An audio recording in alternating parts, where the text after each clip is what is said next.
1956 में अमेरिका में एक जहाज तेल ले जा रहा था। यह जहाज अचानक अपने मार्ग से भटक गया। यह समुद्र में एक चट्टान से टकराया और टूट गया। दुर्घटना के बाद जहाज के कप्तान को गिरफ्तार कर लिया गया और दुर्घटना का कारण पूछा गया। कप्तान ने कहा कि वह जहाज के डेक पर खड़ा था, आसमान साफ था। अचानक पानी आसमान से झरने की तरह डेक पर गिरा और पानी के साथ ही एक मोटी ताजा भैंस आसमान से गिर पड़ी।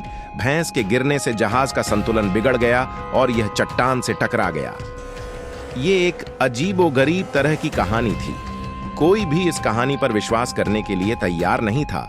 आप भी इस पर विश्वास नहीं करेंगे, क्योंकि अगर आसमान पूरी तरह से साफ होता है और अचानक आसमान से पानी झरने की तरह गिरता है और थोड़ी देर बाद भैंस धमाके के साथ आसमान से गिरती है, इस बात पर भला कौन विश्वास करेगा? कप्तान की बातों पर किसी ने विश्वास नहीं किया। तेल कंपनी ने इसे झूठा बताकर पद से खारिज कर दिया। पुलिस ने उसे दोषी घोषित कर दिया और अंत में मनोवैज्ञानिकों ने उसे पागल और झूठा घोषित कर दिया।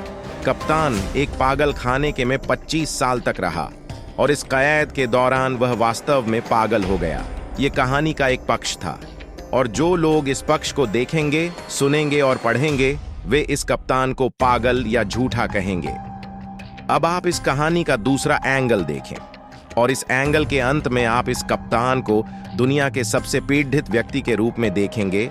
इस घटना के 25 साल बाद वायुसेना के एक सेवानिवृत्त अधिकारी ने पुस्तक लिखी, जिसमें उन्होंने खुलासा किया एक पहाड़ी के जंगल में आग लगी थी और उन्हें आग बुझाने का काम दिया गया था। उसने एक बड़ी पानी की टैंक को जहाज से बांध दिया।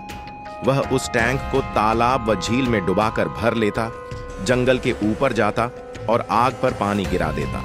वह दोबारा पानी का टैंक भरने के लिए झील की ओर चला जाता। एक बार पानी का टैंक लेकर जा रहा था कि उसे अचानक टैंक के अंदर उछल कूद महसूस हुई।